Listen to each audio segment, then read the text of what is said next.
বাংলাদেশেও আলেম ওলামা যারা নবীর ওয়ারিস এই তাদের ভিতরেও দুই রকমের আছে, একটা হইল সু আর একটা হইল কু।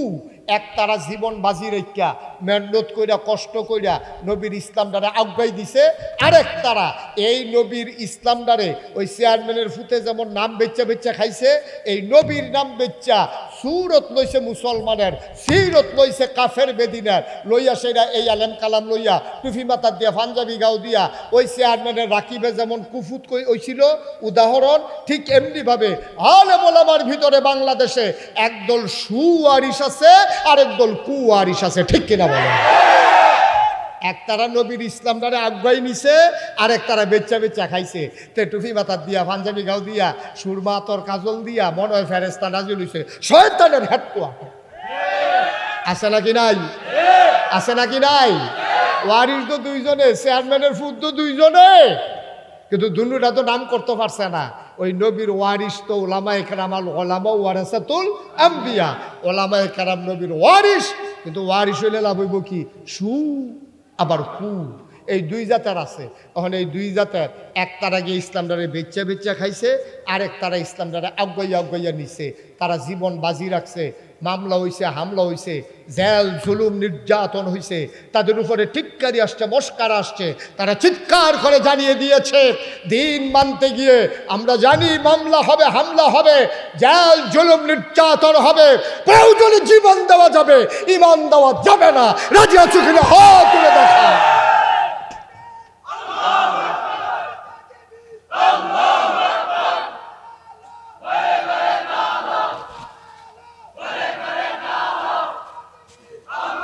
সবাই পড়ে না আমিন, জোরে পড়ে না আমিন। তারা যারা পাঞ্জাবি লইছে, টুফি লইছে, সুরমা তোর কাজল লইছে, কিন্তু ইসলামটারে বেচ্চা বেচ্চা খাইছে, তারা কি সু না কু? তারা হইল কুয়ারিস। তারা কি কু?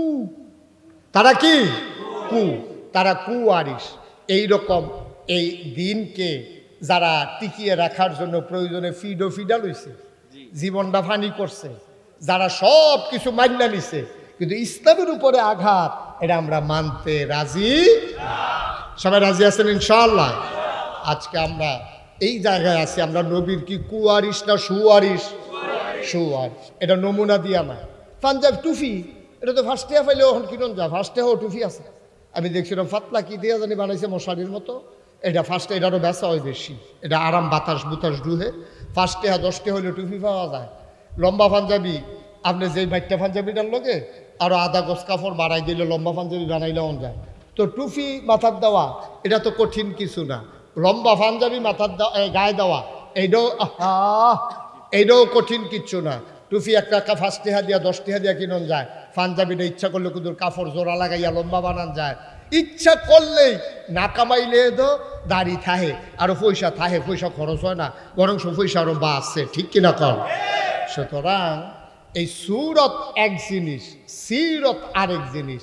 নমুনা ধারণ করা সহজ, কিন্তু চরিত্র অর্জন করা বড় কঠিন, ঠিক কিনা বলো? নবীর ওয়ারিস যারা হারে 1500 বছর আগে নবী যখন দিনের, খুব খেয়াল করে মনোযোগের সাথে শুনবেন, প্রত্যেক দিন এখানে মাহফিল হয় না, প্রত্যেক দিন মুশতাক ফয়েজি আসেও না। ইচ্ছে করলো আবার কয়দিন পরে চলে আসবো, আমার আন্তরিকতা থাকলো, সময় আমাকে আসতে দেয় না, নানান জায়গায় প্রোগ্রাম দেওয়া আছে, এই জন্য ইচ্ছে করলো আমি আসতে পারবো না। সুতরাং কোনো ঘড়ির দিকে সাউন্ড টাউন্ড নাই, ওয়াজ চলতে থাকবো, যতক্ষণ আমরা বেহুশ হইয়া কেউ না ফুটে যাই এতক্ষণ পর্যন্ত ওয়াজ চলতে থাকবো। হুদুদি বাদ গিয়া কি তখন করো, গরমের ভিতরে এমনি ঘুমায় না, এটাই বেলা মাঠও বইয়া বইয়া ওয়াজ শুনি, এটাই বেলা ইনশাআল্লাহ। আর আপনারা শুনেন, অন্যান্য মাহফিলে তো পাঞ্জাবি টাঞ্জাবি গাও দিয়া রাখুন লাগে, কেউ যদি গরমের কারণে পাঞ্জাবি খুললে লাইতেন চান, কোনো আপত্তি নেই, পাঞ্জাবি খুললেও বইতেন পারবেন, না না সমস্যা নাই, এটা আমি কইয়া দেওয়া দরকার আছে না? মার হাবা বলেন। আপনারা পাঞ্জাবি গাও দিয়ে রাখুন লাগবে এমন কোনো কথা না। কারো যদি বেশি গরম লাগে টুপি খুললা বইতেন পারবেন, পাঞ্জাবি এই খুললা আপনারা আরাম কইরা ইনশাল্লাহ বইয়া বইয়া ওয়াজ শুনবেন, কোনো ঘড়ি টড়ি সাউন্ড নাই। এমন আছে ফজরের আজানও দিয়া লইতে পারে, কোনো সমস্যা আছে ইনশাআল্লাহ? আল্লাহ যেন কবুল করে, সবাই করি আমিন। তো যেই কথাটা বলতেছিলাম, 1500 বছর আগে নবীজি যখন আইছে, আইয়া সেটা যখন দিনের দাওয়াত দিছে, মানুষ হয়েছে 2 ভাগ। কয় ভাগ? একদল আল্লাহওয়ালা, একদল শয়তানওয়ালা। একদল জান্নাতি, আরেক দল জাহান্নামী। একদল আল্লাহর মাকবুল বান্দা, আরেক দল আল্লাহর অপ্রিয় বান্দা। একদল জানে, আরেক দল জানে না। একদল মানে, আরেক দল মানে না। ঠিক কিনা বলেন? এখন একদল হলো আল্লাহওয়ালা, আবু বকর, উমর, উসমান, আলী, তালহা, জুবাইর, আব্দুর রহমান ইবনে আউফ, সাদ ইবনে রাবিয়া, আব্দুল্লাহ ইবনে আব্বাস, আব্দুল্লাহ ইবনে মাসউদ, আব্দুর রহমান ইবনে আবু বকর। এই মানুষগুলো হচ্ছে জান্নাতি বান্দা। এখন ওই জমানায় কিন্তু ছিল, আবু জেহেল কিন্তু আলগা আইসা না। যেই জমানায় আবু বকর ছিল, ওই জমানায় আবু জেহেলও ছিল। যেই জমানায় উমর ছিল, এই জমানায় আবুল আহাবও ছিল। যেই জমানায় ওসমান ছিল, এই জমানায় ওতবাও ছিল। যেই জমানায় আলী ছিল, এই জন্য সাইবাও ছিল। কিন্তু একজন হয়ে গেছে আবু বকর, আল্লাহর মাকবুল বান্দা, রাদিয়াল্লাহু আনহুম ওয়া রাদু আনহু। তাদের ব্যাপারে আল্লাহ খুশি, আল্লাহর ব্যাপারে তারা খুশি। সুবহানাল্লাহ বলবেন না? একদল হয়ে গেল জানোয়ারের চাইতে খারাপ। ওয়ালাহুম কুলুবুল লা ইয়াফকাহুনা বিহা ওয়ালাহুম আয়ুনুল লা ইউবসিরুনা বিহা ওয়ালাহুম আযানুল লা ইয়াসমাউনা বিহা উলাইকা কাল আনআম বাল হুম আদাল। আরেক দল হয়ে গেল এমন, মন আছে বুঝে না, চোখ আছে দেখে না, কান আছে শুনে না। এটা পর কেমন মানুষ? আল্লাহ কয় আমি কি বলছি মানুষ? উলাইকা কাল আনআম, ওরা হলো চতুষ্পদ জানোয়ারের মতো। আল্লাহ কয় না, জানোয়ারও তো কিছু বুঝ আছে। বাল হুম আদাল, এটা জানোয়ারের চাইতে আরো নিকৃষ্ট। ঠিক কিনা বলো? ওরাই হলো আবু জেহেল, আবুল আহাব, ওতবা, সাইবা। আজকে আমরা দুই দল মানুষের কথা শুনবো, কারা আল্লাহওয়ালা, কারা শয়তানওয়ালা। আমি দুই দলের কথা বলবো, আপনি মিলাই লইবেন।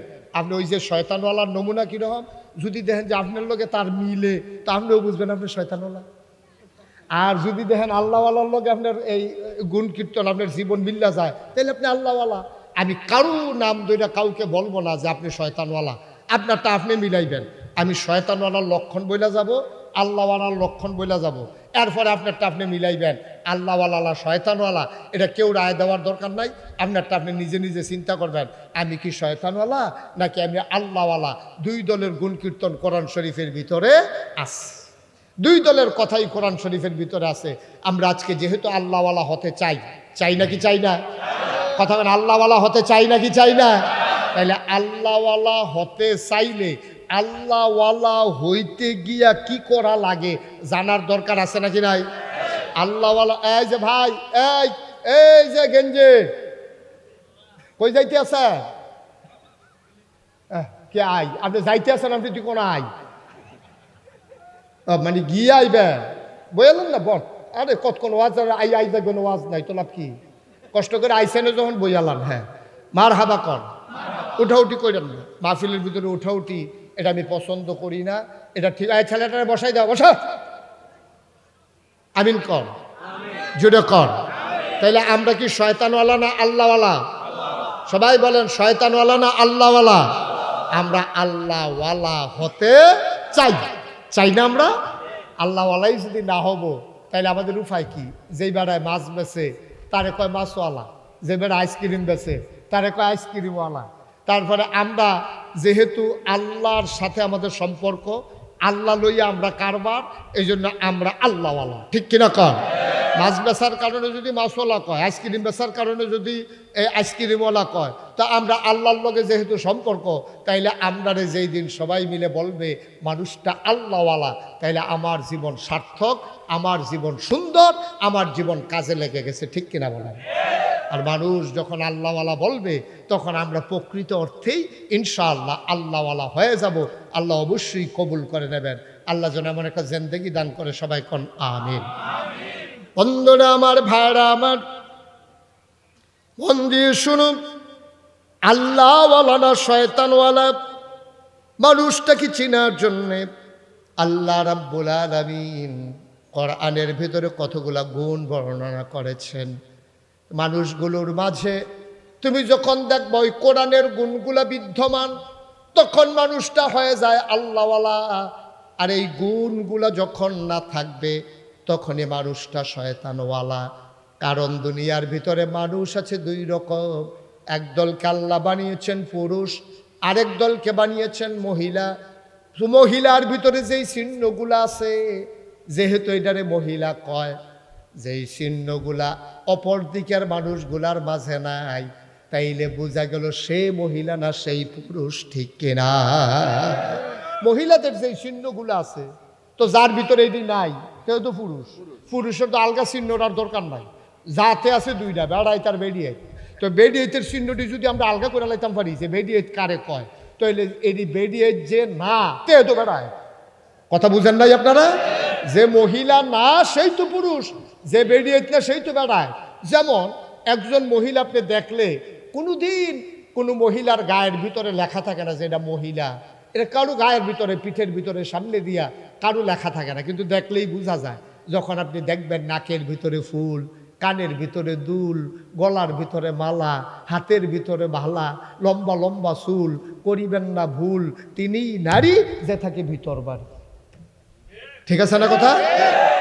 এখন এই চিহ্নগুলো যদি বেড়াইতের ভিতরে আইয়া পড়ে, এই নাকেও নাকের ভিতরে ফুল, কানের ভিতরে দুল, গলার ভিতরে মালা, হাতের ভিতরে বালা, লম্বা লম্বা চুল, যদি এইরকম কোনো পুরুষ আপনি দেখেন, তো ফিসে দিয়ে তো আপনি ভাবি মনে করতেই পারেন।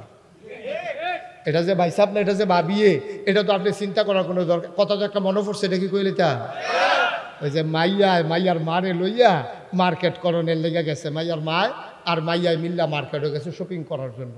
তো গেছে পরে কইতে আছে মাইয়ার ফলার যে মাইয়ার যে নমুনা, এই ক্যাটস পইরা রাখছে, শার্ট গাও দিয়া রাখছে, জিন্সের প্যান্ট পইরা রাখছে, চুলগুলো ছুটু ছুটু। তখন দোকানদারে কইছে, মার্শাল্লাহ আপনার ছেলেটা তো দেখতে খুব সুন্দর। কইছে ছেলে না এটা মেয়ে। কয় ও তাইলে আপনি তার আব্বা? কয় না আমি তার মা। মা দেখকেও বুঝার উপায় নাই এটা যে মা, মাইয়া দেখকেও বুঝায় না যায় না এটা যে মাইয়া। এটা দেখতে মনে হয় ফলার মতো। আজকে বাংলাদেশে ক্রাইসিস পিরিয়ড আমরা ওভারকাম করছি। আমরা আজকে বড় দুর্যোগ মুহূর্ত আমরা আজকে অতিক্রম করছি। আজকে রাস্তাঘাটে আপনার চাল চলনে এমন হয়ে গেছে, মানুষের যে মৌলিক যে পরিচয়গুলো ছিল এগুলো আজকে আমরা বদলে নিয়েছি। আজকে পুরুষ মহিলার ভেবা এই লাইন করা হয়েছে। এই জাতিকে ধ্বংস করে দেওয়ার জন্যে, গোটা মানবতাকে ধ্বংস করে দেওয়ার জন্যে ওই প্রজনন ব্যবস্থা, যে পরবর্তীতে বংশানুক্রমে ওই বংশের বাতি জ্বালাবে আর মানুষের ধারাবাহিকতা অব্যাহত রাখবে, এইটাকে ধ্বংস করে দেওয়ার জন্য পরিকল্পিতভাবে আজকে মুসলমান সমাজে এই জিনিসগুলো চালু করে দেওয়ার মাধ্যমে বিবাহ বহির্ভূত সম্পর্ক এবং সন্তান না নেওয়ার একটা প্রবণতা আজকে অশুভভাবে, কোনো সূক্ষ্মভাবে আজকে চেষ্টা করে যাওয়া হচ্ছে। ঠিক কিনা বলেন? আজকে চেষ্টা করতেছে। এখন যদি বাচ্চাগুলা, ছেলেরা যদি মেয়ের ভাব ধরে, মেয়েরা যদি ছেলের ভাব ধরে, বিবাহ বহির্ভূত যদি সংসার চালাইতে শুরু করে আর বাচ্চাদেরকে যদি নিজেদের বোঝা মনে করে, তাইলে এই জাতি একদিন দেখা যাবে, একদিন আর প্রজনন ব্যবস্থা আর থাকবে না, সন্তান আসার যে ধারাবাহিকতা এটা আর থাকবে না। মানব সভ্যতা একদিন ধ্বংসের একেবারে চরম আস্থা করে নিপতিত হয়ে মানুষ একদিন ধ্বংসের দ্বার প্রান্তে পৌঁছে যাবে। সেই পায়তারা করার জন্যে যত চেষ্টা, সকল চেষ্টা সর্বমহল থেকে আজকে পাকা পুক্তভাবে করা হয়ে গেছে। ঠিক কিনা বল? আপনারা তো খবর রাখেন না। আপনারা মনে করছেন গ্রামের মানুষ, আমরা এত দিন দুনিয়ার খবর রাখা লাভ নাই। ভাই খবরের দরকার আছে, খবরের দরকার আছে। এই যে এই বছর আপনি রোজার ঈদ গেল, অনেক পরিবারে যারা ঢাকা ইউনিভার্সিটির ছেলেরা পড়ে, চারুকলা ইনস্টিটিউশনে যারা পড়ে, অনেক ছেলে মেয়ে এবার ঈদের সময় বাড়িতে আসে নাই। মায় ফোন দিছে, কি ব্যাপার তুই বাড়িতে আসবি না? কয় না না না না, 11 তারিখ 12 তারিখে ঈদ গেছে না, এবার 12 তারিখে ঈদ, 14 তারিখে 1 এপ্রিল। কয় 12 তারিখে ঈদ গেছে, 14 তারিখে 1 এপ্রিল, সুতরাং 14 তারিখে 1 বৈশাখ, এপ্রিলের 14 তারিখ 1 বৈশাখ। এই জন্য 12 তারিখে ঈদে আসলে 1 বৈশাখের যে আয়োজন এটা ক্ষতিগ্রস্ত হয়ে যাবে।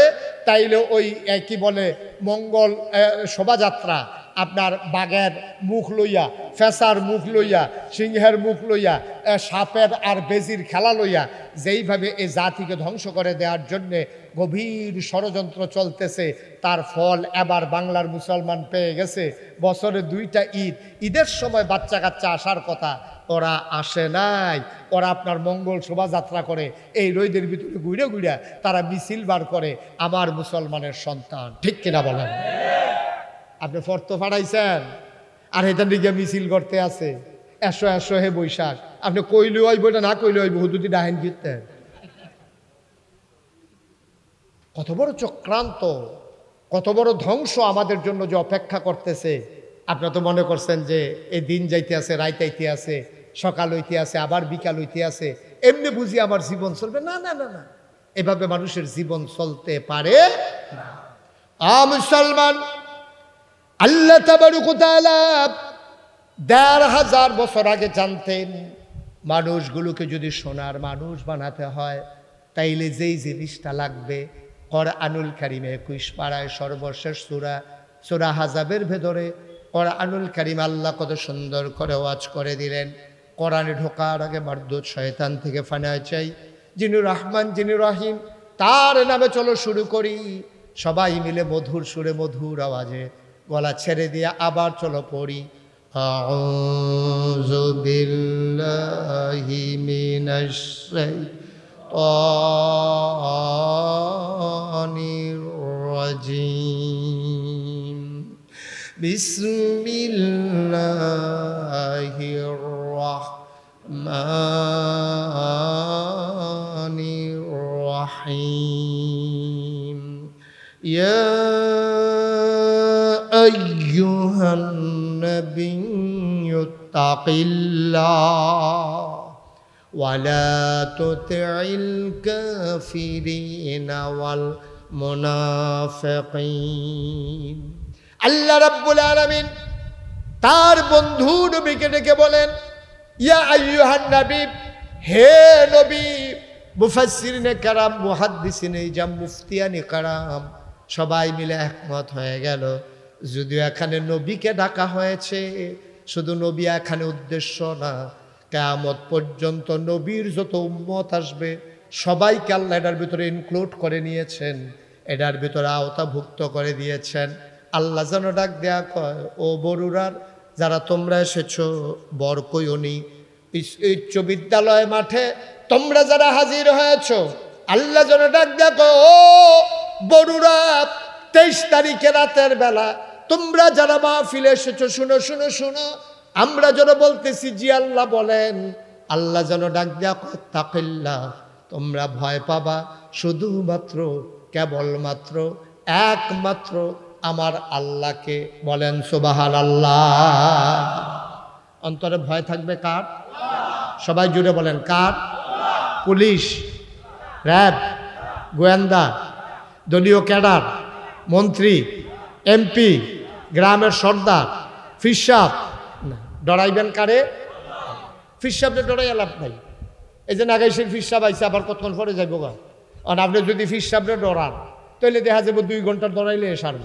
2 ঘন্টা পরে ফিসাব গেলে গা, মাহফিল যখন শেষ, আপনি বাড়ি সেটা কইবেন, হুজুররা কত কথায় কয়, বিড়িটা দে বেড়া, হুজুরের কথা ওয়াজ বিড়ির দমার লগে উঠতে আছে, ওয়াজ এখন শেষ। ঠিক কিনা কন?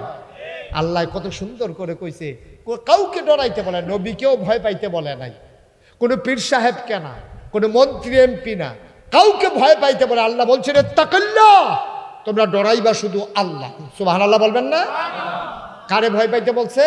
আল্লাহ। আচ্ছা, আল্লাহর কথা কইলো কি লিগা?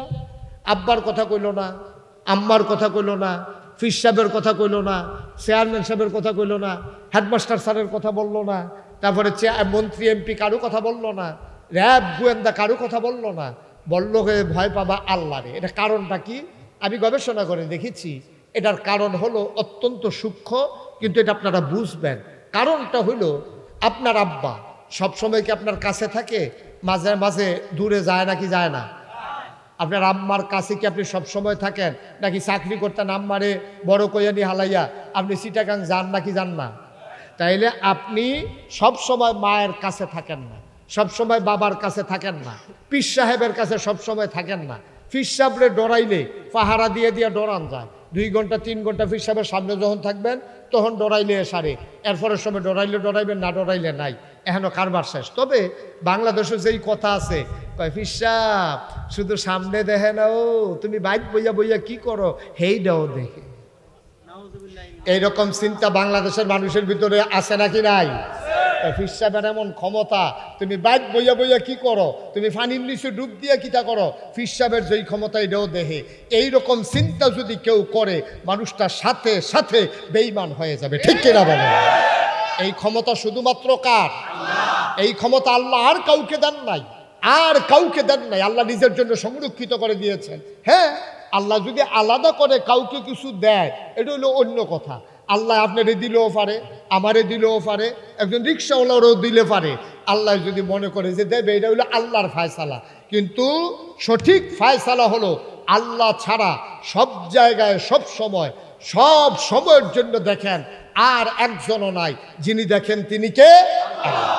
এখন আল্লাহ এই জন্য বলছেন তুমি কাউকে ডরাইয়া লাভ নাই, কারো সামনে থাকো, কারো পেছনে যাও, কিন্তু একজনকে ডরাইবা যিনি সব জায়গায় সব সময় আধারে আলোতে শুকনায় পানির নিচে দরজা বন্ধ করলেও এবং অন্ধকার রাতেও যিনি সব জায়গায় দেখেন তিনি কে? তাহলে আপনারে কইছে ইত্তাকিল্লাহ, আপনি ডরাইবেন আল্লাহ। এই আল্লাহরে ডরানোর কারণে লাভটা হয়েছে কি? যেহেতু সবাই মিললে আমরা স্বীকার করছি সব জায়গায় আল্লাহ থাকে, আর সব সময় সব জায়গায় আপনি যদি আল্লাহকে ভয় পাইয়া চলেন, তাইলে আপনার দ্বারা কখনো মায়ের উপরে অত্যাচার করা, মায়ের দিকে চোখ বড় বড় কথায় তাকানো, বাবার গায়ে হাত উঠানো, তারপরে লাইল ঠেলতে ঠেলতে আরেকবার জমিনে যাওয়া, ওজনে কম দেওয়া, তারপরে নর্মাল ডেলিভারির জায়গায় সিজার করন, রডের বদলি বাঁশ দেওয়ান, এটা কোনোভাবে সম্ভব হবে না। কারণ সবসময় তো আপনি দেখতেছেন, আপনি ঘুমাইলেও আল্লাহ দেখে। লা তাখুযুহু সিনাতুন ওয়ালা নাওম। আল্লাহ এমন আল্লাহ, তিনি জুড়ায়ও না, তিনি ঘুমায়ও না। আপনি না ঘুমাই যান, আল্লাহ তো ঘুমান না। আপনি রাতের আধার বেলা, রাতের আধারে আপনি যদি আকাম কুকাম করেন, কেউ দেখে না, আপনারে কেউ ধরতে পারে না, কিন্তু একজন দেখেন, তিনি কে? এই বিশ্বাস যার যত গভীর হবে, যার যত পুক্ত হবে, সে তত আল্লাহওয়ালা হবে। ঠিক কিনা বলেন? এই বিশ্বাস আমাদের নাই। আমরা যদি চিন্তা করতাম যে আল্লাহ সব জায়গায় দেখে, তাহলে সারাটা দিন মসজিদের সামনে চায়ের স্টলে বইয়া বইয়া আড্ডা মারতে আছে। যেই মাত্র আজান দিছে আস্তে করে উঠতে যাইতেছে, ইমাম সাহেব এটা কই কি আপনি সারা দিন বইয়া রইলে আজান দিছে, নামাজটা পড়ে যান, তো কাপড় বালানো, তো কাপড় বালানা খাড়াস, তুই এই কাপড় লইয়া বইয়া রইছ, কিন্তু ডুব দিলে দুইটা দিয়ে আনালে ভিতরে। ঠিক কিনা কর? তোর যদি গোসলের কাম লাগে, তুই এই খারাপ কাপড় লই আসতে, এই বইয়া রইছ কিন্তু মসজিদের সামনে, তুই আজান দিলে এই কাপড় বালানার লেগে যেই কাপড় লইয়া চলে যাওয়া লাগে, এই কাপড় গায়ে দিয়া, এই কাপড় পইরা সারাদিন থাকার কোনো দরকার নাই। ঠিক কিনা বলেন? তার ভিতরে আল্লাহর ভয় নাই। তাই যদি চিন্তা করতো যে আমি যদি এখন, আরে চায়ের কি দরকার লাগবে গরমের ভিতরে, এটা বন্ধ করেন, চেয়ারম্যান সাহেবরে দিয়েছেন, হেড স্যার পর্যন্ত এটা নিয়েন না, এখন শেষ করে আলাম, মারহাবা বলেন। এই চা দিলে মনোযোগ নষ্ট হয়ে যাবে, খুব খেয়াল করে শুনেন, নড়াচড়া করেন না, লোকজন কষ্ট করে আসছে, আমরা সবাই মনোযোগের সাথে কথা শুনবো ইনশাআল্লাহ। আল্লাহ যেন কবুল করে, সবাই কোনা আমিন। তাহলে আমরা ভয় পাবো কারে? আবার বলেন কারে? আল্লাহরে ভয় পাইলে কি হবে? আপনি জানেন যে সব জায়গায় আল্লাহ থাকেন, দেখেন, জানেন। এই জন্য আল্লাহ কারো কথা বলে নাই, শুধু আল্লাহর কথাই বলছে। একটা মানুষ যখন 24 ঘন্টা তার চিন্তা চেতনায় মিশে যায় যে আল্লাহ আমাকে দেখতেছেন, আমি যা বলি আল্লাহ শুনতেছেন, আমি যা করি আল্লাহ দেখতেছেন, আমি যা ভাবি আল্লাহ জানতেছেন, আমি অন্তরে কি চিন্তা করি এটাও আল্লাহ জানে, আমি কি বলতেছি এটাও আল্লাহ শুনে, আমি কি করি এটাও আল্লাহ দেখে। তিনটা চিন্তা যদি আপনার এসে যায়, আবার শুনেন, আমি যা ভাবি অন্তরে মনে মনে, আপনি যা চিন্তা করেন কেউ জানেন, আপনার লগে দিয়ে যে বইয়া রয়েছে হেও জানেন আপনি মনে মনে কি চিন্তা করতে আছেন, কিন্তু একজন জানেন, তিনি কে? আপনি যা করতেছেন মনে করেন কেউ দেখে না, অন্ধকার, কিন্তু একজন দেখে, তিনি কে? আপনি যা বলতেছেন মনে করেন কেউ শুনে না, একজন শুনে, তিনি কে? এই চিন্তা যদি আপনার ভিতরে থাকে, তাহলে আপনি একটা গুনার কাজও করতে পারবেন না, আপনি একটা গুনার কাজও করতে পারবেন না, আপনি মনে মনেও গুনার চিন্তা করতে পারবেন না, কারণ মনে মনে চিন্তা করলেও তিনি জানে ফেলেন, তিনি কে? সেটা আপনি কি করবেন? কিচ্ছু করার না। মুসলমান মন দিয়ে শুনো, গভীর মনোযোগ। আল্লাহ তাবারক ওয়া তাআলা একজন পারফেক্ট প্র্যাকটিসিং মুসলিম বানানোর জন্যে তোমাকে ডাক দিয়া বলেন, ওয়ালা তুতিল কাফিরিন ওয়াল মুনাফিকিন। কাফের মুনাফিক যারা, কখনোই তাদের অনুসরণ অনুকরণ করা যাবে না, যাবে না, যাবে না, ঠিক কিনা? আল্লাহ বললেন কোরআনুল কারীমে, আহাল্লাল্লাহুল বাইয়া ওয়া হাররামার রিবা। ব্যবসা হালাল করছে কে? আল্লাহ। এই কথা কয় না কে? আল্লাহ। আর সুদ হারাম করছে কে? আচ্ছা, এবার বলেন তাহলে সুদ চালু করছে কি? কথা বুঝেন নাই? সুদ হালাল, ব্যবসা হালাল করছে কে করছে? আল্লাহ। সুদ হারাম করছে কে করছে? তাহলে ব্যবসা হালাল করলো আল্লাহ, সুদের হারাম করলো আল্লাহ, তাহলে এই সুদরা চালু করলো কারা? এটা তো ডাইরেক্ট কইয়া দিচ্ছেন শয়তান। শয়তানের সুদ খায়, শয়তানের সুদ খায়। এই বরুড়া উপজেলায় যত মানুষ সুদ খায় সব শয়তানের বংশধর নাকি? হ্যাঁ রে না, আদমের বংশধর আমরা। কারণ আমাদের বিশ্বাস দুর্বল বিশ্বাস, আমাদের চিন্তা দুর্বল চিন্তা। এই জন্য আমরা আল্লাহর দেওয়া বিধানকে পর্যন্ত বদলে ফেলেছি। সুদ হারাম। আপনার যদি এখন যদি আমি এই প্যান্ডেলটার ভিতরে আইনা বলি যে এটা কুকুরের গোশত, আমি নাগাই শরীফ সাহেব বলছি আপনি খাইতে পারবেন, কেউ খাবেন? যদি বলি শুয়োরের গোশত এটা, কেউ খাবেন? খাবেন। অথচ এই মুটটার ভিতরে যদি একটা ছাগল জব হয়, আর ছাগলটা যদি একেবারে দুর্বল, একেবারে কয়েকবার এটা বেডি ছাগি এটা কয়েকবার বাচ্চা দিতে দিতে দিতে দিতে এখন চামড়া ভিতরে ঢুকে গেছে, আড্ডি বাড়ি হইয়া পড়ছে, এটা এমনি দৈরে আলগি দেওয়া যায় ফিডের কাছে দিয়ে ধরলে। এইরকম ছাগলটাও যদি এখন জব হয় তাইলে 1200-1300 টাকা, 800-900 টাকা কেজি এই ছাগলটার। আহা, না করলাম না আপনাকে? আপনি কি ওয়াজ শুনতেছেন? আপনার ওয়াজের দরকার নাই, আপনি যে চা খাওয়াইতে আছেন। কি করবে চা খাই? এটা কি নির্বাচন? তো চা খাওয়াইলে সবাই খাওয়ান, আধা ঘন্টার লেগে হাফ অ্যান আওয়ার দিয়ে দিই। সব চা খাইলে আবার ওয়াজ শুরু হইব রে বালা।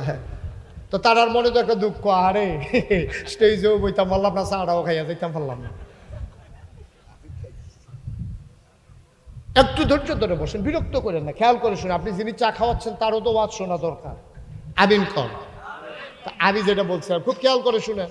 অনেক মোরসালার ভিতরে যদি একটা ছাগল জব হয়, এটা 1200-1300 টাকা করে কেজি বেচা হইবে। হ্যাট সারে আইয়া সেটা কয় কি তারে ছাগলের গুস্ত কি বেচা হয়ে গেছে? কাকু জি স্যার। কয় তো আমারও তো নেওয়ানোর শখ আছে, আরেকবারে অর্ধেক দিতে পারবো, কিন্তু আস্থা ভাগ সারের কফলও নয়। ছাগলটার গুস্ত এত দুর্বল, ছাগলটার গুস্তটা 1200-1300 টাকা কেজি বেচা হয়। এই ছাগলটার লগে দিয়া একটা কুত্তা ঘুরতে আছে, ফাঁসা ফুসা মাসাল্লাহ, গুছতে মুছতে এরকম ফাঁসা ঘুরে এগুড়ে আটতে আছে। কেউ জব করবো দূরের কথা, ফিরা অবস্থা। ঠিক কিনা কর? কারণ কুত্তার গুস্তকে হালাল না হারাম? আর ছাগলের গুস্ত নিয়ে কারাকারি, কারণ ছাগলের গুস্তকে হারাম না হালাল? হালাল করে দিয়েছেন কে? তাইলে কুত্তার গুস্ত হারাম, শুয়োরের গুস্ত কথা কয় না দেখি? তাইলে কুত্তার গুস্ত হারাম, শুয়োরের গুস্ত হারাম। এই জন্য আমরা চিন্তাও কেউ করি না যে শুয়োরের গুস্ত খাবো, কুত্তার গুস্ত খাবো, এই চিন্তা আমাদের মাথায়ও আসে না। তাইলে কুত্তার গুস্ত যেই রকম হারাম, শুয়োরের গুস্ত যেই রকম হারাম, এই রকম হারাম আর আছে নাকি নাই? তো কুত্তার গুস্তের বেলা এরকম, শুয়োরের গুস্তের সময় এরকম, আর অন্যান্য হারাম যখন এটারে যে আরাম বানাইলেন, কারবারটা কি? কারবার কি? এবার বলেন সুদ খাওয়া এটা কি হালাল না হারাম? কুত্তার গুস্ত খাওয়া যেই রকম হারাম, তার চাইতে সুদ খাওয়া আরো বেশি হারাম। ঠিক কিনা বলো? হুজুর এত টাকা ডাকি আল্লাহ রে, গজলে গজলে কয় তোমারে মাওলা এত ডাকি, তুমি কি শুনো না? কত গজল কইতে আছে। আমি কই না, আসলেও শুনে না। আপনি শুনবো কেমনে? আপনি যে মসজিদে গেছেন, এই মসজিদে যাওয়ার সময় যে লুঙ্গি পিনছেন, পাঞ্জাবি গাও দিছেন, টুফি মাথার দিছেন, এই লুঙ্গি পাঞ্জাবি টুফি সবগুলো সুদের টাকায় কিনা। ঠিক কিনা কর? এই জন্য আপনার ডাকের কোনো দাম নাই, আপনার ডাক আল্লাহ শুনতেও চায় না। এই সুদ খাইয়া, সুদের কাপড় পইরা, সুদের টুফি মাথার দিয়া, সুদের পাঞ্জাবি পইরা, এরপর আপনি যতই আবাদত বন্দিগি করেন, আপনার আবাদতের দিকে আল্লাহ ফিরেও তাকাবেন। এই জন্য আমাদের আমল জিনা ধরে না, এই জন্য আমাদের আমলকে আমরা দেখতে পাই না। কারণ হচ্ছে আমাদের আমলের কোনো আগা মাথা নাই। আমাদের কলিজার ভিতরে যেই আল্লাহর ভয় থাকা দরকার ছিল, এই আল্লাহর ভয় আমাদের কলিজায় নাই। ঠিক কিনা বলেন? তাহলে অন্তরে ভয় থাকবে কার? সবাই বলেন কার? আরো জোরে বলেন কার? কেবলমাত্র কার? একমাত্র কার? শুধুমাত্র কার? আবার আসেন আল্লাহর ভয় কারে কয় এই ব্যাপারে আমরা কিছু কথা শুনে আমরা শেষের দিকে চলে যাব ইনশাআল্লাহ। যেহেতু আল্লাহর ভয় ছাড়া সোনার মানুষ হওয়ার দ্বিতীয় কোনো ব্যবস্থা নাই, কোনো ব্যবস্থা নেই। ১,৫০০ বছর আগে মক্কায় যে আবু জেহেল আবুল আহাব আসিন, হযরত উমর আবু বকর উসমান আসিন, তো পার্থক্য রইল কেমনে? আবু বকরে আল্লাহর ভয় ঢুকছে অন্তরে, আর আবুল আহাবের মনে, আবু জেহেলের মনে আল্লাহর ভয় ঢুকে নেই। তারা যদি আল্লাহকে ভয় পাইতো তাহলে আবু জেহেল আবুল আহাব আর তৈরি হইতো না, সবাই আবু বকর উমর উসমান আলী হয়ে যেত। সুবহানাল্লাহ বলবেন না? তাদের অন্তরে আল্লাহর ভয় ছিল। কিরকম ভয় ছিল দেখেন, শুধু একটা কথা বলি। আল্লাহর নবী ইন্তেকাল হওয়ার পরে হযরত আবু বকর সিদ্দিককে যখন ইসলামের প্রথম খলিফা বানানো হলো, আবু বকর সিদ্দিক যখন ইন্তেকাল করে ফেললেন, সবাই মিলে চিন্তা করলো এই ইসলামী রাষ্ট্রের ভবিষ্যৎ প্রেসিডেন্ট হিসেবে উমর ছাড়া আর কোনো বিকল্প নাই। সবাই মিলে খুঁজতেছেন উমরকে খেলাফতের আসনে বসাবেন। কোনো তালাশ করে উমরকে পাওয়া যায় না, লাশের কাছে নাই, মসজিদে নববীর কাছে নাই। সবাই মিলে টেনশনে পড়ে গেল, উমর গেল কই, গেল কই। খুঁজতে খুঁজতে তার বাড়িতে গিয়া দেখে কান্নার আওয়াজ শোনা যায়। দরজা বন্ধ করে হযরত উমর রাদিয়াল্লাহু তাআলা আনহু ফুফাইয়া ফুফাইয়া কান্দে। মানুষগুলা ডাক দেখো, উমর আপনি কান্দেন কেন? আপনি বের হয়ে আসেন, আল্লাহর নবী নাই, আবু বকর সিদ্দিক নাই। আপনিও যদি এমন করে ঘরের ভিতরে বসে থাকেন, ইসলামের অভিভাবকত্ব কে ইসলামের দায়িত্ব নেবে? আপনি জলদি করে বের হয়ে আসেন। ওমর কয় আমি তো এই ভয়েই কাঁদতেছি, আমি জানতাম তোমরা এই কাজটাই করবা, আমারে তোমরা খুঁজতেছো দায়িত্ব দেওয়ার জন্যে। আমি এই দায়িত্ব নিয়ে, এই বোঝা নিয়ে পারবো না, এই ভয়ে আমি ওমর কাঁদতেছি। বলেন সুবহানাল্লাহ। অর্ধেকটা পৃথিবী প্রেসিডেন্ট যে উমর হলেন, যে উমরের ব্যাপারে আল্লাহর নবী বললেন আনা খাতামুন নাবিয়্যিন লা নাবিয়্যা বাদি, আমি হলাম সর্বশেষ নবী, আমার পরে নবী নাই। আমার পরে যদি নবী থাকতো আমার উমর আমার পরে নবী হইতো। সুবহানাল্লাহ বলবেন না? সেই উমর রাদিয়াল্লাহু তাআলা আনহু ভয়ে দায়িত্ব নিতে চান না, যিনি খলিফাতুল মুসলিমিন, আমিরুল মুমিনিন, জান্নাতের সুসংবাদ প্রাপ্ত দ্বিতীয় মানুষ, যিনি পরবর্তীতে ইসলামের দ্বিতীয় খলিফা হয়ে গেলেন। এই উমর লুকিয়ে লুকিয়ে পালিয়ে পালিয়ে থাকতে চায়, তিনি দায়িত্ব নিতে চান না। সুবহানাল্লাহ বলবেন না? এবার এবার এবার এবার একটু হিসাব মিলাই আমরা। এই বাংলাদেশে নির্বাচনের খবর নাই। নির্বাচন হইল 2 বছর পরে, 2 বছর পরে নির্বাচন। 2 বছর আগে হেতে গাছ উঠটা আতলারে শুভেচ্ছা, কোরবানি ঈদের শুভেচ্ছা, রোজার ঈদের শুভেচ্ছা। আরে ঘটনা কি তাতে হেতে শুভেচ্ছা জানাইতে আছে 2 বছর আগে দিয়া। নির্বাচনের খবর নাই, হেতে গাছ উঠটা বইয়া রইছে। আছে নাকি নাই ওই কারবার? আরেকটা সিটাগাংতে আইয়া এতে মোরসার বিদ্যা রাইনবা চিল্লান দিয়ে বেহুশ সকালে গিয়া সেরা দারোয়ান মারোয়ান ফানি ডাইল্লা দেহেতে ফেনামেনা সাইডা দিছে, জিব্বাত কামড় দিয়া রাখছে। তারে ফানি টানি ডাইল্লা হুশ করে জিগেছে, ভাই সমস্যা কি, তুমি কি দেখে বেহুশ হইলা? কয় গাছ উঠটা কাটা জানি আতলারে।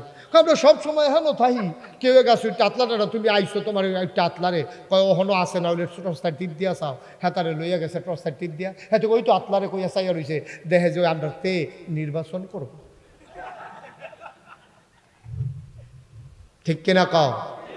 দাঁড়া, নির্বাচনের খবর নাই, তুই গিয়ে হ্যান ওইটা আতলারস, কারবার কি? আর হযরত উমর তিনি পালিয়ে পালিয়ে বেড়ায় যেন দায়িত্ব নিতে না হয়। পার্থক্যটা কোন জায়গায় দেখছেন? পার্থক্যটা কোন জায়গায় দেখছেন? শান্তি কেমনে আশা করেন আপনি? কেমনে আশা করেন শান্তি? আমার এলাকায় বাস্তব ঘটনা শুনেন।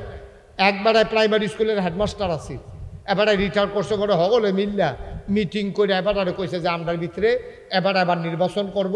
মানুষবালা স্কুলের হেডমাস্টার আসিল, এবারে মারিং কাটিংয়ের ভিতরে থাকতো না, এবারে চলো আমরা নির্বাচন করাই। হ্যাঁ এবারে বাইক ঘুমায়, সকলে মিটিং করে এবার বাইক গিয়া কইছে ও আমরা সকলে বুদ্ধি করছি, আমরার ভিতরে কেউ দাঁড়াইতো না, আপনি শুধু দাঁড়াইবেন। এবারে কয় মাপ চাই, আমার নির্বাচন লাগতো না, এত বছর চাকরি করছি, ঘরে সময় দিতাম পারছি না, বাস আমার কয় বছর, আমি হজ করাম, আল্লাহ বিল্লাহ করাম, আমার আর এটা নির্বাচন লাগতো না। হগলে মিল্লা সান্দাতুল্লাহ বেড়ারে শেষ পর্যন্ত এই চেয়ারম্যানিত ফাঁস করাইছে। 5 বছর চেয়ারম্যানি করে আইতের সময় এবার আড়াইখানি খেত বেচাইছে। বাহার দিনের আড়াইখানি খেত বেচা তারপরে বাইতাইছে। এবারে আইয়া সেটা কইসলাম নি আমি পারতাম না, ক্ষেত্রই শেষ। আর আমরা তারা কি কইতাম, নির্বাচনের আগে বাতাস এলে গাছ ধরে খেরিতে হুগাইয়া মুসমুচ্চ হইয়া রইছে।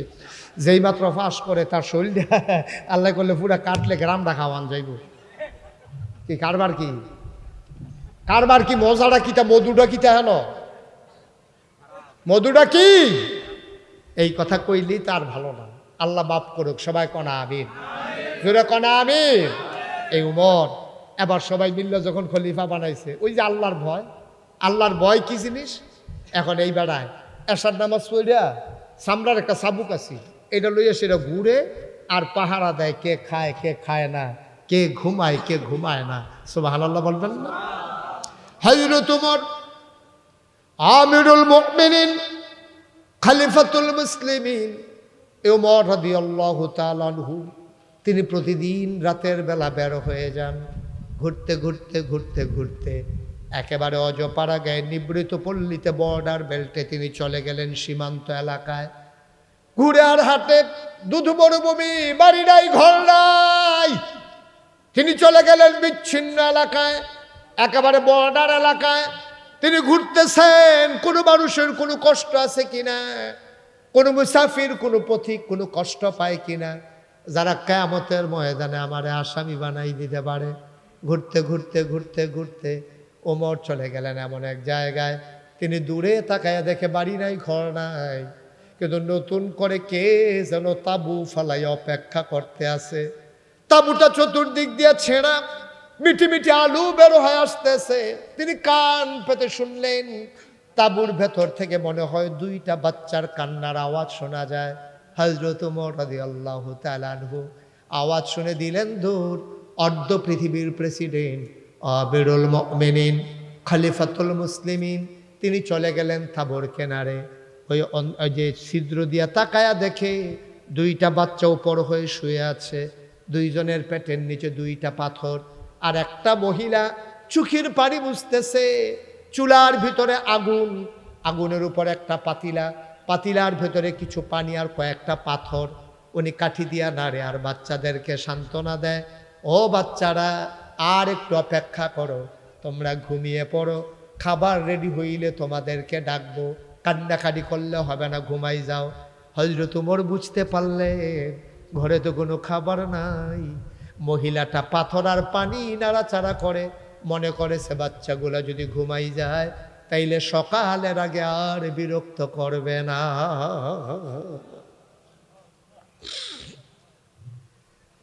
হযরত ওমর শুনতেছেন বাচ্চাগুলা কয়, আম্মা ও আম্মা, তুমি না বলেছ কাফেরের দেশে খাবার নাই, মুসলমানের দেশে খাবারের অভাব নাই, একটা কুকুরও মুসলমানের দেশে না খেয়ে মারা যায় না।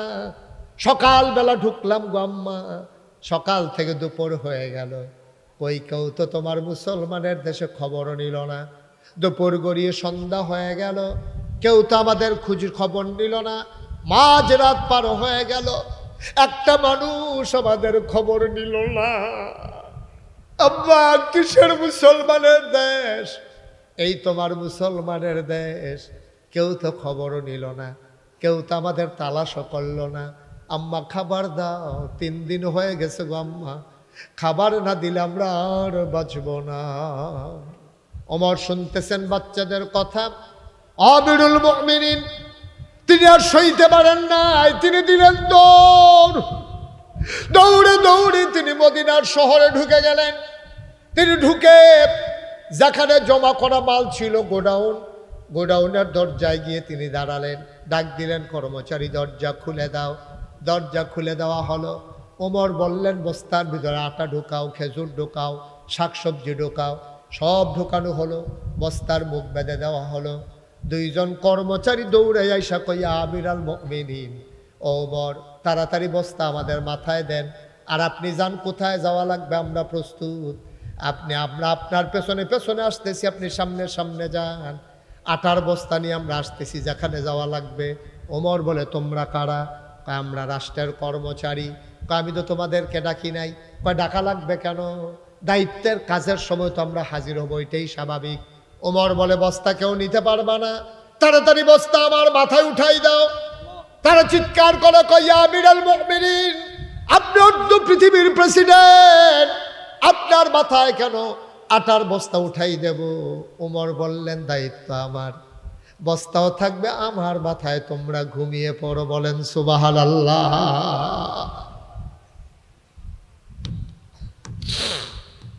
দায়িত্ব যেহেতু আমার, বস্তাও থাকবে আমার মাথায়, তোমরা ঘুমিয়ে পড়ো, তোমরা আশা লাগবে না। কর্মচারীরা আবার ডাক দেখ, আমরা রিজাইন দেব, চাকরি করব না। আপনি যদি সব নিয়ে সব কাজ করতে পারেন, আমাদের কাজের কি, আমাদেরকে রাখার কি দরকার? আপনি বাদ দিয়ে দেন, আপনার যা মন চায় তা করেন। ওমর কয়, বস্তা নেওয়ার খুব শখ। কয়, শখ কেন, দায়িত্ব। ওমর কয়, না, কার বস্তা নেওয়ার শখ? কয়, আমি নিতে চাই। ওমর কয়, ঠিক আছে, তোমার মাথায় দেব, একটা শর্ত আছে। হাসরের ময়দানে আমার গুনাহগুলা যখন একটা বস্তা হয়ে যাবে, যার যার গুনার বস্তা তার তার মাথায় নেওয়া লাগবে। হাসরের ময়দানে যেদিন আমি ওমরের একটা গুনার বস্তা হবে, তোমাদের ভিতরে যে বস্তা নিতে চাও আমি তার মাথায় বস্তা দেব। তবে হাসরের ময়দানে আমার গুনার বস্তাও তুমি নিতে রাজি আছো কিনা? এখন তার কেউ আগায় না, সবাই পেছনে পড়ে গেছে। গুনার বস্তা কেউ নিতে রাজি হয় না। আপনি যেই সংসারের জন্য, এ বাড়ির জন্য, এই স্ত্রীর জন্য, সন্তানের জন্য জীবন পানি করতে আছে, সুদের টাকা খাইতে আছে, আরেকজনের জমিন দখল করতেছেন, লাইনের জমিনে ঢুকে গেছেন, ওজনে কম দিয়ে দোকানদারি করতেছেন, আপনি যা করতেছেন, আজকে স্ত্রী কিয়া এই মাহফিল থেকে বাড়িতে গিয়া আপনি আপনার স্ত্রীকে, সন্তানকে ডাইকে উঠাবেন, বলবেন যে নাগাইশের বিশ্বাস হুজুর বইলা গেছে, আমি যদি গোনা করি, এই গোনার জিম্মাদারি, গোনার ভাগ তোমরা নিবা কিনা? দেখবেন আপনার স্ত্রী, সন্তান কেউ গোনার ভাগ নিতে রাজি হবে না। ঠিক কিনা বলে? তারা বলবে, আমরা গোনা নেব কেন? আপনি আমাদের সংসার চালাবেন, গোনা করবেন বা সওয়াব করবেন, এটা আপনার ব্যাপার, আমরা ভাগ নিতে চাই না। হযরত ওমর বললেন যে, তোমরা যদি আমার গোনার বস্তা নিতে চাও, তাইলে আমি তোমাদেরকে আজকে আটার বস্তা দেবো, রাজি আছো? এখন কেউ দ্বার আগায় না। ওমর বললেন, আমি জানতাম আমার গোনার ভাগ কেউ নেবা না, শুধু আটার বস্তা নিয়ে লাভ নেই, আমার মাথায় উঠাই দাও। সুবহানাল্লাহ বলবেন না? অর্ধেকটা পৃথিবীর প্রেসিডেন্ট, একটা মিষ্টি কুমড়ারে সমান দুই ভাগ করলে যেমন অর্ধেকটা পুরা পৃথিবীটারে দুই ভাগ করলে অর্ধেকটার প্রেসিডেন্ট ছিলেন ওমর। ৩৩ লক্ষ বর্গ মাইল এই স্থলভাগের প্রেসিডেন্ট ছিলেন ওমর, জলভাগ সহ আরও বেশি। ৩৩ লক্ষ বর্গ মাইল এই জায়গাটার প্রেসিডেন্ট ছিলেন ওমর। এই ওমর আটার বস্তা দুইজনে দৌড়ে উড়াই দিছে। ওমর আস্তে করে ঘর থেকে বের হয়ে সামনের দিকে হাঁটা শুরু করছে। সুবহানাল্লাহ বলবেন না? তো তারা শান্তিতে থাকবে না, আমরা শান্তিতে থাকবো না? তারা শান্তিতে থাকবে না তো আমরা শান্তিতে থাকবো, এটা আশা করেন? এটা আশা করেন? হযরত ওমর আটার বস্তা নিয়ে আগায়, আকাশের চাঁদ মেঘের আড়ালে লুকিয়ে গেছে। ফেরেশতারা ডাক দেয়া কয়, মাওলা রাব্বে কারীম, আর কি দেখার বাকি ছিল বুঝলাম না, আমরা কি দেখলাম? হযরত ওমর বস্তা নিয়ে ঘুরে দৌড়ায়, রাস্তার ভিতরে বুড়া মানুষ, এইটাও দেখার বাকি ছিল। কি মানুষ তুমি বানাইছো, এইরকম সোনার মানুষ বানাইবা জানলে আমরা সেই দিন বলতাম না মানুষ বানানোর কোনো দরকার নাই, এইরকম সোনার মানুষ তুমি বানাইছো। ফেরেশতারা লজ্জা পেয়ে চিৎকার করে কাঁদতেছেন। ও মুসলমান, মন দিয়ে শোনো, ওমর বস্তা নিয়ে দৌড়ায় দৌড়ায় দৌড়ায় দৌড়ায় দৌড়াইতে দৌড়াইতে একেবারে ওই তাঁবুর সামনে গিয়ে থেমে গেলে। ওই দূর মরুভূমি, মরুপ্রান্তরে যে তাঁবুর সামনে গিয়ে দাঁড়ালেন, সালাম দিলেন, আসসালামু আলাইকুম। ভেতর থেকে মহিলা কয়, ওয়ালাইকুম আসসালাম। কে দরজায় দাঁড়ায় সালাম দেয়? ওমর বলতেছে, মা আমাকে চিনবেন না, আমি রাস্তার একজন পথিক। মহিলাটার কান দেয়ার কয়, বাবা আমারে তুমি মা ডাইকো না, আমি মা হওয়ার উপযুক্ত না, আমার জন্ম দেওয়া দুইটা বাচ্চা আজকে 3 দিন হয় তাদেরকে খাবার দিতে পারি না, তুমি নিশ্চয়ই কোনো খাবারের আশায় এসেছো। আমি এমনই অসহায় মহিলা, আমি যে তোমার মেহমানদারি করব, কিছু দেব, এই ক্ষমতা আমার নাই। তুমি অন্য দরজায় দেখো, আমার ঘরে দেওয়ার মতো কিচ্ছু নাই। ওমর ডাক দিয়া বললেন, আম্মা দরজা খুলে দেখেন কে দাঁড়িয়ে আছে। সুবহানাল্লাহ বলবেন না? মহিলা দরজা খুলে দিলেন, তাকায়া দেখে পৌর একটা মানুষ, কাঁচা পাকা দাড়ি, তার থুতনির ভিতরে কপাল বেয়ে বেয়ে ঘাম পড়তেছে, মাথার ভিতরে একটা বস্তা। মহিলা ডাক দেয়া কয়, কে তুমি? আমাকে চিনবেন না, আমি এই রাস্তা দিয়ে যাচ্ছিলাম, শুনলাম 3 দিন ধরে আপনার বাচ্চারা কিচ্ছু খায় না।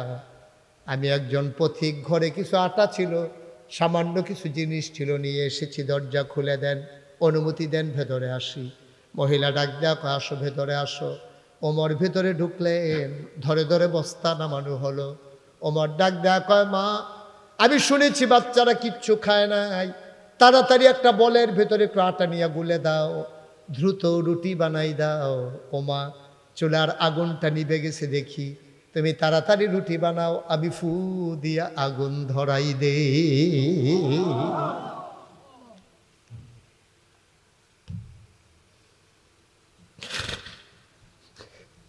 তুমি রুটি বানাও মা, আমি ফু দিয়ে দিয়ে আগুন ধরাই দেই।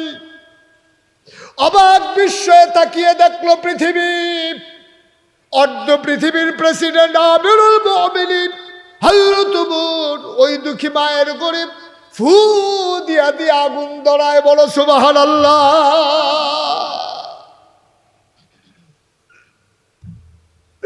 মহিলা রুটি বানাইয়া বানাইয়া ওমরের হাতে দেয়, আর হযরত ওমর তার ভিতরে দিয়ে দিয়ে রুটিগুলা সেঁকতেছে। রুটিগুলো বানানি হয়ে গেল। ওমর, মা ভাইদেরকে ডাকবো নাকি রুটি খাওয়ার জন্যে? আবার হযরত ওমর রাদিয়াল্লাহু তাআলা আনহু ডাকলেন। বাচ্চারা উঠে পাগলের মতো খাবার দেখে অস্থির হয়ে গেল। হযরত ওমর বস্তার ভিতর থেকে আটা ওই যে খেজুর বের করলেন, আর রুটির সাথে খেজুর দিয়া বাচ্চাদের মুখে নেয়। লোকমা নেয় একটা, মুখ চলে আসে 2টা। ওমর কয়, কোনো মানুষ খাবার নিয়ে এমন কারাকারি করতে পারে আমার জানা ছিল না। হযরত ওমর অস্থির হয়ে গেলেন। ওমরের চোখ বেয়ে বেয়ে টপ টপ করে পানি পড়ে, ওমরের গাল বেয়ে বেয়ে টপ টপ করে পানি পড়ে, আর বাচ্চাগুলার মুখের ভিতরে লোকমা দেয়। মহিলা আর চোখে তাকায়া দেখে মানুষটার অন্তরে তো বড় মায়া, এ বুড়া মানুষটা কাঁদতেছে, বাচ্চাদেরকে খাবার দিতেছে। মহিলাটা ডাক দেয়া কয়, আমি জানি না তুমি কি নাম তোমার, তোমার মতো মানুষ থাকতে এই মদিনার খলিফা কেমনে ওমর হইল? কেউ কি তোমাকে দেখলো না? তোমার মতো মানুষ থাকতে উমর আবার খলিফা হয় কেমনে? আমি সকালবেলা উঠে সবাইকে বলবো যে উমরের খলিফা হওয়ার কোনো আপনার উপযুক্ততা নাই, খলিফা হবা তুমি। আমি সবাইকে বলে দেব, সবাই যেন তোমারে খলিফা বানাই দেয়। এই কথা বলে বলে মহিলা উমরকে নিয়ে নানান কথা বলতেছে। আর উমর বলতেছে, মা এখন কথা বলার সময় না, বাচ্চারা খাওয়া হয়েছে, এখন তুমিও খাও। মহিলার মুখে যখন লোকমা দিছে, মহিলা চাবাইয়া ঢুক গিলতে পারে না, মহিলার গাল বেয়ে বেয়ে পানি পড়তেছে। হযরত ওমর কয়, মা ও মা কেন খাও না তুমি? তুমি লোকমা দিলাম, তুমি খেয়ে নাও। মহিলা কান্দে আর কয়, বাবা সকালবেলা বাচ্চাগুলো আবার খাবারের জন্য কাঁদবে, কোথায় পাবো আমি খাবার? আমি বুড়া মানুষ, আমি বয়স্কা মহিলা, খাবারের অভাবে আমি মরে যাব না। কিন্তু বাচ্চাগুলো সকালবেলা যখন খাবার চাইবে, না দিলে আমি অস্থির হয়ে যাব, আমার খাবারের দরকার নাই। ওমর মুচকি হাসি দিয়া কয়, মা আমি যখন এসে পড়ছি তোমার খাবারের আর চিন্তা নাই। ওমরের সাথে আমার বড় খাতির, আগামীকালকে সকালবেলা তুমি ওমরের দরবারে আইসো, সেই জায়গায় আমি থাকবো, মাসিক রেশনের ব্যবস্থা করে দেব, তোমার ঘরে খাবার চলে আসবে, এখন খাও। মহিলা খাইলেন, ওমর চলে গেলেন। সারা রাত আর ঘুমাইতে পারেন নাই। হযরত ওমর তাহাজ্জুদ পড়ে, ফজরের নামাজ পড়ে খলিফার আসনে যখন বসে গেলেন, লোকজন আসতেছে। ওমরকে দেখে সবাই অস্থির হয়ে গেছে, চোখগুলা লাল লাল, চুলগুলো তার উস্কো খুস্কু, দাড়িগুলো তার উস্কো খুস্কু। সবাই ডেকে কয়, ইয়া আমিরাল মুমিনিন, আপনি কি রাতের বেলা ঘুমান নাই? আপনাকে অস্থির অস্থির মনে হয়। হযরত ওমর ডাক দেয়া কয়, তোমরা কেমন আছো সবাই বলো। সবাই বলতেছে, আমরা ভালো আছি। আমাদের কোনো সমস্যা নাই। এমন সময় উমরের নজর বাইরে পড়ে গেল, তাকায়া দেখে একটা মহিলা দৌড়ে পালাইতেছে। উমর চিনে ফেলছে, দুইটা বাচ্চাও আছে, মহিলাটাও আছে। ওই মহিলাটা দরজায় দাঁড়াইয়া মানুষকে জিজ্ঞেস করে, ভাই, অর্ধ পৃথিবীর যে প্রেসিডেন্ট আমিরুল মুমিনিন খলিফাতুল মুসলিমিন, ওনার দরবার একজন মানুষ থাকার কথা, ওনার দরবার কোনটা? ওই যে তাকায়া দেখো, ওই যে মাঝের মানুষটাকে, ওই যে লম্বা ছিপছিপে গরম, এই মানুষটাই তো উমর। মহিলা ভয় পেয়ে গেলেন। আহারে, মানুষ যার উমর দেখাই দিছে, এই মানুষটাই তো রাতের বেলা আমার ঘরের ভিতরে ফু দিয়ে আগুন ধরাইছে।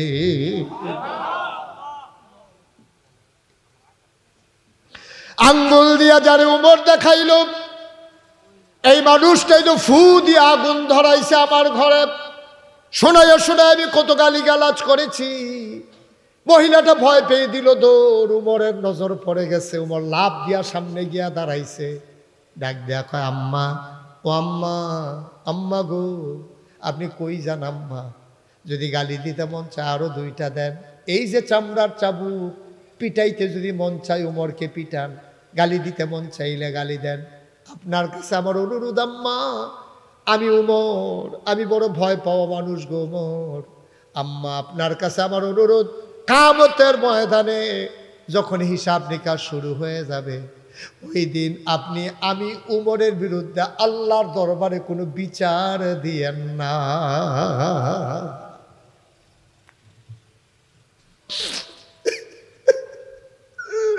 গালি দিতে যদি মন চায়, পিটাইতে মন চায়, দুনিয়ার ভিতরে হিসাব নিকাশ শেষ করে দেন গো আম্মা। কিয়ামতের ময়দানে আমি উমরকে আপনি আসামির কাঠ করায় দাঁড় করাইয়েন না। আমার বিচার, আমার বিরুদ্ধে বিচার দায়ের কইলেন না গো আম্মা। দুপুর বেলা আপনি ঢুকে গেছেন, আমি কেন খোঁজ নিতে পারলাম না? মাঝরাত কেন পার হয়ে গেল? আমার বড় ভয়, না জানি কি হয়। আম্মা, দয়া করে আপনি পিটাইতে মন চাইলে, গাতিতে খালি দিতে মন চাইলে এই জায়গায় দেন। কিয়ামতের ময়দানে আমি উমরকে আপনি আসামি বানাইয়েন না। বড়ুরার মুসলমান, ও মুরব্বী বাবারা, ও কলিজার টুকরা যুবকেরা, পর্দার আড়ালের মায়েরা, মন দিয়ে শুনো গো মা। যে উমর জান্নাতের সুসংবাদ প্রাপ্ত দ্বিতীয় মানুষ, নবীজি যার ব্যাপারে বলেছেন, আমার পরে নবী থাকলে আমার উমর নবী হইতো। ও বড়ুরার মায়েরা, কলিজার টুকরা যুবকেরা, মুরব্বী বাবারা, মন দিয়ে শোনো রে ভাই। উমরের মতো মানুষ যদি কিয়ামতের ময়দানে বিচারকে এত ভয় পায়, আমি, তুমি, আমরা যারা এখানে আছি, এবার হিসাব মিলাইয়া দেখো কিয়ামতের ময়দানে আমাদের কি অবস্থা হবে। কোনো চিন্তা নাই, কোনো ভয় নাই, রঙের ঘোড়া দৌড়াইতে আসি, মজা চায় তা করতেছি, একটু চিন্তা করি না হাসরের ময়দানে অবস্থাটা কি হবে, কি হবে, একটু চিন্তা নাই। আমরা অস্থির হয়ে গেছি, দুনিয়া নিয়ে পাগল হয়ে গেছি, কুকুরের চাইতে আজকে মানুষ নিকৃষ্ট জানোয়ারে পরিণত হয়ে গেছি। ঠিক কিনা বলেন? আজকে শেষ হয়ে গেছি, আমরা শেষ হয়ে গেছি আজকে। আমাদের উপায় নাই। আমরা কি হবে এই মাহফিল দিয়া বলেন? কি লাভটা হবে মাহফিল দিয়া? নিজের জীবনের পরিবর্তন যদি ঘটাইতে না পারি, কি হবে মাহফিল দিয়া? যদি নিজেদেরকে জান্নাতের ঠিকানা, নিজেদের ঠিকানা যদি জান্নাতে না বানাইতে পারি, আমাদের উপায়টা কি? আমাদের উপায়টা কি হবে? ভাইয়ারা, আজকে সব জায়গায় ধ্বংস চলে আসছে। সন্তানের সাথে মা বাবার যে সম্পর্ক থাকার কথা ছিল, মায়ের প্রতি সন্তানের যে দায়িত্ব পালন কথা ছিল, সেইটা আমরা ভুলে গেছি। তো আল্লাহ কত সুন্দর করে বলে দিয়েছেন, ওয়াকাদা রাব্বুকা আল্লা তা'বুদু ইল্লা ইয়্যাহু ওয়া বিল ওয়ালিদাইনি হাসানা, যে তোমরা আল্লাহ ছাড়া আর কারো ইবাদত করা যাবে না, আর আব্বা আম্মার প্রতি হবে তোমাদের কোমল আচরণ। সেই জায়গায় আজকে ধ্বংস হয়ে গেছে, সেই জায়গায় ধ্বংস হয়ে গেছে। কোটি কোটি টাকার মালিক সন্তান তার বাড়িতে মা বাবাকে জায়গা না দিয়া সেই বৃদ্ধাশ্রমে নিয়া আজকে সন্তান মা বাবাকে সেখানে রেখে আসে, আর ছেলে তার স্ত্রীকে নিয়ে সন্তানকে নিয়ে পোষা কুকুর নিয়ে আজকে সেই বাসার ভিতরে আরাম করে, ঠিক কিনা বলো? আজকে আজব পৃথিবী, আজব বাংলাদেশ। আমরা আজকে শেষ হয়ে গেছি। আমার মনে আছে, আমার জীবনে একটা বাস্তব ঘটনা বলেই আপনাদের কষ্ট হইতেছে মনে হয় না? ওই যে ওনার বোধহয় কষ্ট হইতে আছে না, উনি আমরা জাগা লাইনা লাইনা বয় না সবসময়। হ্যাঁ, নড়াচড়া করেন না, শেষ করে দেবো আমি। আমার বাস্তব জীবনে আজকে 32 বছর আমি মুশতাক ফৈজি ওয়াজ করি। 32টা বছর বাংলাদেশের আনাচে কানাচে আমি চেষ্টা করি মানুষকে একটু বুঝিয়ে দেওয়ার জন্য। আমার প্রায় 30 বছর আগের কথা। তখন আমার মাহফিল ছিল একটা, যা মাহফিল কসবা উপজেলা এক জায়গায় একটা মাহফিল পড়ছে আমার। তা আমি তো তখন ছোট মানুষ, এত আমার পরিচিতিও হয় না, মানুষ আমার চিনে না, আমিও মানুষকে তো চিনি না। কোনো মতে এই জায়গায় জায়গায় উড়ানে ওই খেরকুড়ার সিফাত, কলামুড়ার সিফাত, এই কিছু কিছু মানুষ ওই উড়ানে একটা মাইক লাগাই দিয়ে ওয়াজ করে বাইতে হইতে এই অবস্থা আর কি। এর ভিতরে দিয়ে আমার নিচে কসবা এক জায়গার ভিতরে মাহফিলে যাওয়ার পরে আমারে যখন এক রুমের ভিতরে এনে বসাই আমারে বিভিন্ন ফল টল দিছে, মানুষজন দেখা সাক্ষাৎ করতে আছে। আমার সময় এখনো স্টেজে যাওয়ার হয় নাই। এর ভিতরে একটা বুড়া লোক, চোখে দেখে না, কম কম হয়তো আফসা আফসা দেখে, বয়স্ক মানুষ, একটা বুড়া মানুষ আইসা ঘরের ভিতরে ঢুকছে। ঢুকা কয়, ও এই নাগাইশের যে মুশতাক ফৈজি, এটা কেডা এটা? তখন আমি বুঝছি যে এবারে বুঝে চোখে দেখে না। তখন ফলাফানি কইছে, এই যে আপনার সামনে তো আছে। আমি তো দেখি না, তোমরা একটু আমারে ধইরা এবার কাছে লইয়া যাও। তো আমার কাছে আনছে, পরে উনি আমার হাতে ধরছে, ধরে আস্তে আস্তে আমার গালের ভিতরে হাত বুলাইতেছে, কয় আপনার ওয়াজ, আপনার আব্বার ওয়াজ আমরা কত শুনছি, আর আপনিও যে ওয়াজ করেন এটি ক্যাসে। তখন ওই আপনার ইউটিউব মোবাইল এগুলা, টাচ মোবাইল এগুলা বের হয় না। তখন কয় যে আমরা তো ক্যাসেট কইরা আপনার ওয়াজ রাখা দেয়, বাজারও শুভ হালখাতার সময় গদির সময় ক্যাসেট বাজায়, আপনার ফলাফাইন আপনার খুব মানে, ফলাফাইনটি আপনার খুব ভক্ত, তা আপনারা চাইতামাইছি হুজুর। আমি বন্যা তো বইসে পরে আমি আপেল দিতে আসি, কমলা দিতে আসি, এবার খাইয়া খাইয়া দোয়া করতে আছে, আমি আরও বাড়াই দিতে আসি, কমলা তার আর দোয়া পাইতে আসি। আমি খারাপ কি কেন, আমার দ্বারা আমি তো বাচ্চার কমলা লয়ে গেছি না। তো হ্যাঁ, তারা এবার খায় আর দোয়া করে, আমি আরও বাড়াইয়া দিতে আসি দোয়া বাড়নের লেগিয়া। এর ভিতরে দিয়া এই ফলাফাইন আইয়া কইছে, হুজুর আপনার ওয়াজের সময় হয়েছে, আপনি আইয়েন, আপনি স্টেজও যাইবেন। তো আমি বললাম যে চলো যাই। এর ভিতরে বুড়া বেড়াটা, ওই যে অন্ধটা, এবারটা কইতে আছে যে হুজুর আপনি কি হলো ওয়াজ করতেন যাবেন গা? তো আমি আইসি দো ওয়াজ করতাম, আমি এখানে বইয়া থাকলে সারবো। কয় যে হুজুর আপনার লোক একটু কথা আসিল। তো আমি আপনি এতক্ষণ আমি কথা কইতে আছি, আপনি কথা কন না, অহন আমার যাওয়ার সময় হয়েছে, আপনি কইতেছেন কথা আছে, আমার অহন সময় কয় যে হুজুর একটু জরুরি কথা। আমি কইতে বলেন। কয় হুজুর ফলাফাইন যখন কুদুর বাইরে যাইতো, তো ফলাফাইন যখন আমি এই তোমরা বাইরে যাও, ফলাফাইন বাইরে গেছে পরে কয় হুজুর দরজাটা কুদুর লাগাইয়াই। আমি কাউ কি? কয় হুজুর কথার ভিতর দিয়ে বাধা ফেললে কথাটা সুন্দর হইতো না, আমার একটা জরুরি কথা। তখন আমি বললাম যে ঠিক আছে, দরজা বন্ধ করে। বললাম কি কথা? তো শীতের ভিতরে উনি একটা চাদর গায়ে দিয়ে রাখছে, উনি চাদরটা খুলছে, পাঞ্জাবিটা খুলছে শীতের ভিতরে। আমি বললাম এই বুড়া বেড়া সব কাপড় চোপড় খুলতে আছে, কারবার কি এই শীতের ভিতরে? এরপরে কয় যে হুজুর আমার গেঞ্জিটা একটু আলগি দিয়া শান্ত, কিছু দেখেননি? আমি গেঞ্জিটা উল্টাইয়া দেখি ওই গরু যে ফিডায়, এটি আপনাদের দেশে কি কয়? লাঠি, আল্লাহ সিফা, আল্লাহ সিফা। এই আল্লাহ সিফা দিয়া ফিডাইলে ফিডের ভিতরে যেমন তিতা পড়া দাগ দেখা যায়, আমি দেখি বুড়া মানুষটার ফুরাটা ফিডের ভিতরে এরকম তিতা পড়া দাগ। আমি হাত বুলাইতেছে আর গাল বাইয়া বাইয়া আমার পানি পড়তে আছে। আমি কই বাবা কেমনে পিটাইছে? লোকটা কান্দে, গাল বাইয়া বাইয়া টপ টপ করে পানি পড়তেছে। হুজুর কেউ আমারে ফিটাইছে না, কেউ আমারে মারছে না। তবে এই যে ফিটার দাগ দেখা যায়, হুজুর আমার 7টা মেয়ের পরে আল্লাহ আমার একটা ছেলে দিছে, এটারে আমি এত আদর করি, এত যত্ন করি, এটারে আমি নিজে গোসল করাই, নিজে আবার লগে দিয়া শোয়াই। বাচ্চা কাচ্চা মা বাপের মার বক্ত থাকে আর তে আবার বক্ত। তে রাত্রে পেশাব করা লাগলেও কয় যে আব্বা আমি পেশাব করাম, আমি তারে লইয়া যাই কুলো কইরা, মাথায় হাত দিয়া রাখি, সে ভয় পায়, তারে আমি মরাইয়া গোসল করাই, তার ঈদগার ভিতরে আমি কান্দ করে লইয়া যাই, বাজারও লইয়া যাই। হুজুর যেই আদর আমি করি তারে।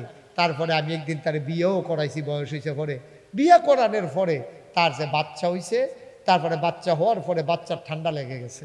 বাচ্চা, আমি গরিব মানুষ, একটা বসতঘর আর একটা হলো রান্নাঘর, তে তার বউয়ের লইয়া রান্নাঘরও থাকে। রান্নাঘরের ভিতরে এমন ঠান্ডা উত্তরের বাতাস, বাচ্চাটা নিউমোনিয়া হয়ে গেছে। তার মা আমারে ডাক দিয়া কয় যে এই বাচ্চাটা রে এইতান্ডিরে লইয়া এইতান্ডি বসত করো থাকুক, আমরা বুড়া বুড়ি আর বাঁচাম কয় বছর, আমরা ঠান্ডার ভিতরে থাকলেও সমস্যা নাই। হুজুর এই ঠান্ডার ভিতরে থাকি, সারাটা রাত ঘুমাইতে পারি না। হুজুর এই বাচ্চা আমার, এই সন্তান আমার, আমি ঘুমাইতে চাই, ঘুমাইতে পারি না রান্নাঘরে, আমি অস্থির হয়ে যাই। তার মা রান্না করতেছে, কোনো মতে চলতেছে, কোনো মতে খায় ঘুমায়। একদিন সে আমাদের ঘরে আইসা কাঁদতেছে। আমি বললাম, ছেলে আমার কান্দ কেন? ছেলেরা আমার হাতে ধইরা কয়, আব্বা আমি তো একটাই ছেলে, আপনার তো আর ছেলে নাই, তা আপনি দেখে শুনে বিয়া করাইছেন, বউটা তো ভালো পড়ে নাই। এই মহিলাটা আমারে কয় আপনারে আম্মারে নিয়ে নাকি একসাথে খাইতে পারবে না। আমি অস্থির হয়ে গেছি, আমি কেমনে বলবো? আমার তার একটা ভাইও নাই, আমি কেমনে কইতাম আপনারারে? কেমনে কার কাছে জুদা করে দিতাম, কার কাছে আলাদা করে দেব? আব্বা আমার দ্বার কেউ নাই। ছেলেটা কাঁদতেছে, হাওমাও করে। আমি বললাম, কান্নার দরকার নাই, কান্নার দরকার নাই। মহিলাটা যখন ভালো না, ছেলের বউটা যখন ভালো পড়ে নাই, ছেলেকে বুঝাইয়া বললাম, ও বাবা কান্নাকাটি কইরো না, টেনশন কইরো না, আমি আর তোমার মায় কোনো মতে সংসার চালাইতে পারবো। হুজুর কত কষ্ট করে তার মায় রান্না করে, রান্না করতে গিয়া অনেক সময় হাতের ভিতরে গরম লেগে যায়। ওই দিন শাড়ির ভিতরে আগুন ধরে গেছে হুজুর, বড় অ্যাক্সিডেন্ট, ভয়ের বিষয়। তারপরও মেনে নিয়েছি। তার বউরা তার কাছে কি কইছে আজকে গতকালকে, তে যখন জমিনতে আইছে হাতের ভিতরে আল্লাহ সিফাডা, আর তে যখন ঘরে ঢুকছে তার কাছে হেসা মিছা কি কথা কইছে, তে দৌড় দিয়া তার মারে চুলডি ধরে টান দিয়া ও ডান্ডার ভিতরে ফালাইয়া ইচ্ছা মতো পিটাইছে।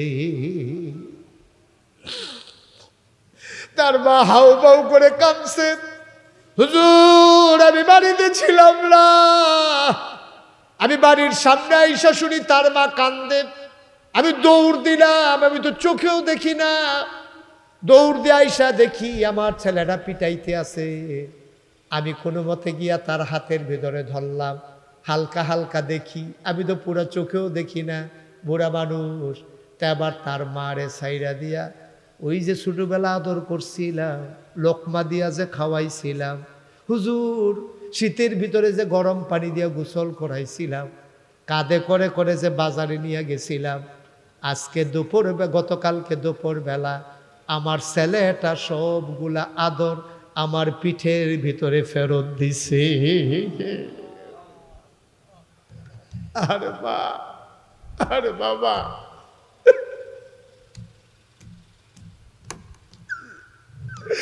আমি সেই দিন আর ওয়াজ করতে পারি নাই। আমি কাঁদতে কাঁদতে অস্থির হয়ে গেছি, কোনো মতে একটু মোনাজাত করে চলে আসছি। অবরুণার মানুষ, আমি জানি না খারাপ বানাই, আমি জানি না খারাপ বানাই। ওই ছেলেটা আব্বা চিনে নাই, আম্মা চিনে নাই, আব্বা চিনে নাই, আম্মা চিনে নাই। একটা কথা শুনে রাখো মানুষ, মুশতাক ফয়েজি যদি কোনো দিন না আসে, কোনো দিন যদি তোমাদেরকে না ডাকে, কথাটা মনে রাখো, বউ যদি মারা যায় বিয়া করলে আবার বউ পাওয়া যায়, বউ যদি মারা যায় বিয়ে করলে আবার বউ পাওয়া যায়, মা যদি মারা যায় আর মা পাওয়া যায় না, ঠিক কিনা?